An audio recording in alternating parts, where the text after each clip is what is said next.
सत श्री अकाल जी, मैं सुरदीप हाजिर हाँ जी कमलजीत कौर सरां जी दी लिखी कहानी नसीब लैके। जेकर तुसी चैनल ते नवे हो ते चैनल नू सबसक्राइब नहीं किया होया तां चैनल नू सबसक्राइब कर दिओ। जेकर तुसी चैनल नू सबसक्राइब किया होया है तां तुहाडा बहुत बहुत धन्नवाद। बचन सिंह सुभाਅ पक्षों बहुत ही नरम सी ਅਤੇ ਅੰਤਾਂ ਦਾ ਮਿਹਨਤੀ ਸੀ, ਜਿਸ ਕਰਕੇ ਉਸ ਦੇ ਪਰਿਵਾਰ ਦਾ ਗੁਜ਼ਾਰਾ ਵਧੀਆ ਚੱਲਦਾ ਸੀ। ਵਧੀਆ ਮਤਲਬ ਆਈ ਚਲਾਈ ਚੱਲੀ ਜਾਂਦਾ ਸੀ, ਪਰ ਬਚਦਾ ਬਚਾਉਂਦਾ ਕੁਝ ਨਹੀਂ ਸੀ।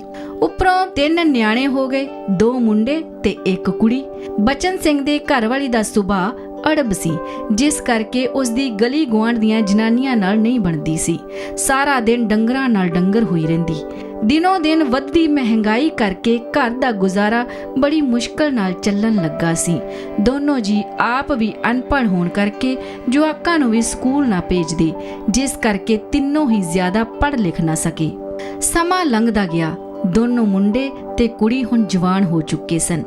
ਬਚਨ ਸਿੰਘ ਨੇ ਮੁੰਡਿਆਂ ਤੋਂ ਪਹਿਲਾਂ ਕੁੜੀ ਦੇ ਹੱਥ ਪੀਲੇ ਕਰਨ ਦੀ ਸੋਚੀ। ਕੁੜੀ ਤਾਂ ਵਿਆਹ ਦਿੱਤੀ, ਪਰ ਨਾਲ ਹੀ ਜੋ 2 ਕਿੱਲੇ ਪੈਲੀ ਸੀ ਉਹ ਵੀ ਗਹਿਣੇ ਧਰ ਦਿੱਤੀ, ਜਿਸ ਦੇ ਫਿਕਰ ਵਿੱਚ ਬਚਨ ਸਿੰਘ ਬਿਮਾਰ ਰਹਿਣ ਲੱਗਾ। ਆਪਣੇ ਜਿਉਂਦੇ ਜੀ ਦੋਨੋਂ ਮੁੰਡਿਆਂ ਵਿਆਹ ਵੀ ਕਿਸੇ ਗਰੀਬ ਘਰ ਦੀਆਂ ਕੁੜੀਆਂ ਨਾਲ ਕਰ ਦਿੱਤੇ ਤੇ ਆਪ ਆਪਣੀ ਕਬੀਲਦਾਰੀ ਤੋਂ ਸੁਰਖੂ ਹੋ ਰੱਬ ਨੂੰ ਪਿਆਰਾ ਹੋ ਗਿਆ। ਤੇ 6 ਕੁ ਮਹੀਨਿਆਂ ਦੇ ਵਕਫੇ ਨਾਲ ਘਰ ਵਾਲੀ ਵੀ ਇਸ ਦੁਨੀਆ ਤੋਂ ਰੁਖਸਤ ਹੋ ਗਈ। ਸਿਆਣੇ ਕਹਿੰਦੇ ਹੁੰਦੇ ਸੀ, ਜੱਟ ਦਾ ਪੁੱਤ ਤਾਂ ਦਿਹਾੜੀ ਵੀ ਨਹੀਂ ਕਰ ਸਕਦਾ, ਪਰ ਫਿਰ ਵੀ ਦੋਨੋਂ ਭਰਾ ਜੋ ਵੀ ਕੰਮ ਮਿਲਦਾ ਕਰ ਲੈਂਦੇ। ਪਰ ਕਹਿੰਦੇ ਹੁੰਦੇ ਨੇ, ਜਿੱਥੇ ਗਰੀਬੀ ਹੋਵੇ ਉੱਥੇ ਫਿਰ ਕਲੇਸ਼ ਰਹਿਣ ਲੱਗ ਜਾਂਦਾ ਹੈ। ਦੋਨੋਂ ਦੀਆਂ ਘਰ ਵਾਲੀਆਂ ਕਲੇਸ਼ ਰੱਖਦੀਆਂ, ਆਪਸ ਵਿੱਚ ਗਾਲੀ ਗਲੋਚ ਕਰਦੀਆਂ ਰਹਿੰਦੀਆਂ। ਇਸ ਤੋਂ ਪਹਿਲਾਂ ਹੋਰ ਗੱਲ ਵੱਧਦੀ, ਦੋਨੋਂ ਭਰਾ ਅਲੱਗ ਹੋ ਗਏ। ਵੱਡੇ ਭਰਾ ਚਰਨ ਸਿੰਘ ਨੇ ਆਪਣੇ ਹਿੱਸੇ ਦਾ ਮਕਾਨ ਵੀ ਛੋਟੇ ਭਰਾ ਨੂੰ ਦੇ ਦਿੱਤਾ, ਕਿਉਂਕਿ ਮਕਾਨ ਬਹੁਤ ਵੱਡਾ ਵੀ ਨਹੀਂ ਸੀ, ਉੱਪਰੋਂ ਹਾਲਤ ਵੀ ਖਸਤਾ ਬਣੀ ਹੋਈ ਸੀ। ਤੇ ਆਪ ਚਰਨ ਸਿੰਘ ਘਰਵਾਲੀ ਮਨਜੀਤ ਕੌਰ ਆਪਣੀ ਕੁੜੀ ਸੁਰਿੰਦਰ ਕੌਰ ਨਾਲ ਇੱਕ ਨਵੀਂ ਮੰਜ਼ਿਲ ਦੀ ਤਲਾਸ਼ ਵਿੱਚ ਅਣਜਾਣ ਰਾਹ ਤੇ ਤੁਰ ਪਿਆ।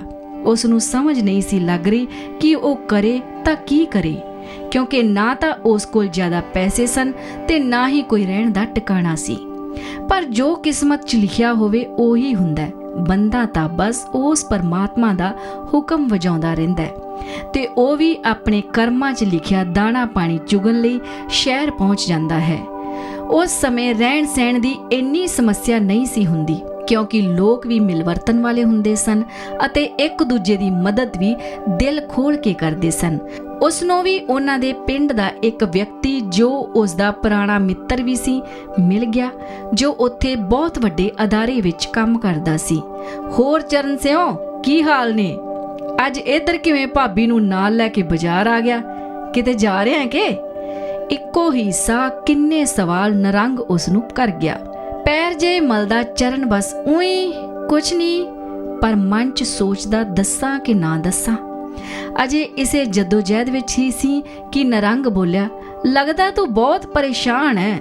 ਚੱਲ ਇਉਂ ਕਰ, ਮੇਰੇ ਨਾਲ ਘਰ ਚੱਲ, ਉੱਥੇ ਬਹਿ ਕੇ ਆਰਾਮ ਨਾਲ ਗੱਲ ਕਰਦੇ ਆਂ। ਅੰਨਾ ਕੀ ਭਾਲੇ 2 ਅੱਖਾਂ ਦੀ ਕਹਾਵਤ ਵਾਂਗ ਚਰਨ ਨੂੰ ਨਰੰਗ ਇਸ ਮੁਸ਼ਕਿਲ ਦੌਰ ਵਿੱਚ ਰੱਬ ਪ੍ਰਤੀਤ ਹੋ ਰਿਹਾ ਸੀ। ਤਿੰਨੋਂ ਜਣੇ ਨਰੰਗ ਦੇ ਨਾਲ ਉਸ ਦੇ ਘਰ ਚਲੇ ਜਾਂਦੇ ਹਨ।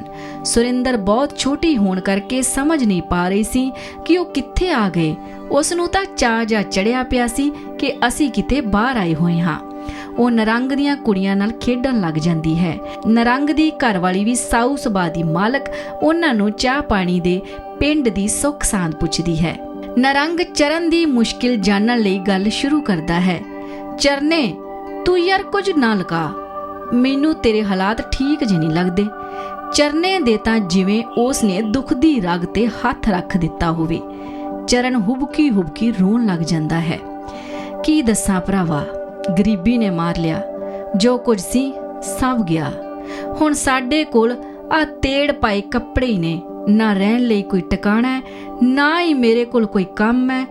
ਕੀ ਕਰਾਂ ਮੈਂ? ਮੈਨੂੰ ਕੁਝ ਸਮਝ ਨਹੀਂ ਆਉਂਦੀ। ਇਹ ਤਾਂ ਰੱਬ ਦਾ ਸ਼ੁਕਰ ਮੈਨੂੰ ਤੂੰ ਮਿਲ ਗਿਆ, ਹੁਣ ਨੂੰ ਮੈਂ ਕਿੱਥੇ ਰੁਲਦਾ ਹੁੰਦਾ। ਕਹਿ ਪਰਨੇ ਨਾਲ ਅੱਖਾਂ ਪੂੰਝਣ ਲੱਗਾ। ਨਰੰਗ ਉਸ ਨੂੰ ਹੌਸਲਾ ਦਿੰਦਾ ਹੈ ਤੇ ਰੱਬ ਤੇ ਭਰੋਸਾ ਰੱਖਣ ਲਈ ਕਹਿੰਦਾ ਹੈ। ਨਾਲ ਹੀ ਕਹਿੰਦਾ ਹੈ ਕਿ ਕੰਮ ਦਾ ਬੰਦੋਬਸਤ ਮੈਂ ਤੇਰਾ ਸਮਝ ਲਾ ਕਰ ਦਿੱਤਾ।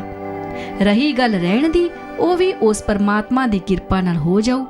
ਇੰਨੇ ਨੂੰ ਨਰੰਗ ਦੀ ਘਰਵਾਲੀ ਸਾਰਿਆਂ ਲਈ ਰੋਟੀ ਲੈ ਕੇ ਆਉਂਦੀ ਹੈ। ਚਰਨ ਤੇ ਨਰੰਗ ਵਿਹੜੇ ਵਿੱਚ ਮੰਜੇ ਢਾ ਕੇ ਪੈ ਜਾਂਦੇ ਹਨ ਤੇ ਮਨਜੀਤ ਤੇ ਸੁਰਿੰਦਰ ਨਰੰਗ ਦੀ ਘਰਵਾਲੀ ਤੇ ਕੁੜੀਆਂ ਨਾਲ ਛੱਤ ਤੇ ਪੁੰਜੇ ਹੀ ਪੈ ਜਾਂਦੀਆਂ ਹਨ। ਚਰਨ ਸਿਰ ਤੇ ਬਾਂਹ ਰੱਖੀ ਅਗਲੀ ਦਿਨ ਚੜ੍ਹਨ ਬਾਰੇ ਸੋਚ ਰਿਹਾ ਹੁੰਦਾ ਹੈ ਕਿ ਨਰੰਗ ਦੀਆਂ ਗੱਲਾਂ ਨਾਲ ਉਸ ਨੂੰ ਕੁਝ ਹੌਸਲਾ ਹੋ ਗਿਆ ਸੀ। ਇੱਧਰ ਨਰੰਗ ਚਰਨ ਨੂੰ ਕੰਮ ਤੇ ਲਗਵਾਉਣ ਬਾਰੇ ਸੋਚਦਾ ਸੌਂ ਜਾਂਦਾ ਹੈ। ਉੱਧਰ ਚਰਨ ਦੀ ਘਰਵਾਲੀ ਮਨਜੀਤ ਭਵਿੱਖ ਦੀ ਚਿੰਤਾ ਵਿੱਚ ਡੁੱਬੀਆਂ ਗਹਿਰੀਆਂ ਸੋਚਾਂ ਵਿੱਚ ਪਈ ਨੀਂਦ ਦੀ ਅਗੋਸ਼ ਵਿੱਚ ਚਲੀ ਜਾਂਦੀ ਹੈ। ਹੁਣ ਦੇਖਣਾ ਇਹ ਹੋਵੇਗਾ ਕਿ ਚੜ੍ਹਨ ਵਾਲਾ ਅਗਲਾ ਦਿਨ ਦੋਨਾਂ ਲਈ ਕੀ ਲੈ ਕੇ ਆਉਂਦਾ ਹੈ, ਕਿਵੇਂ ਦੋਨੋਂ ਜੀ ਆਪਣੇ ਨਸੀਬ ਨਾਲ ਲੜਦੇ ਜ਼ਿੰਦਗੀ ਰੂਪੀ ਪਹੀਆ ਅੱਗੇ ਤੋਰਦੇ ਹਨ।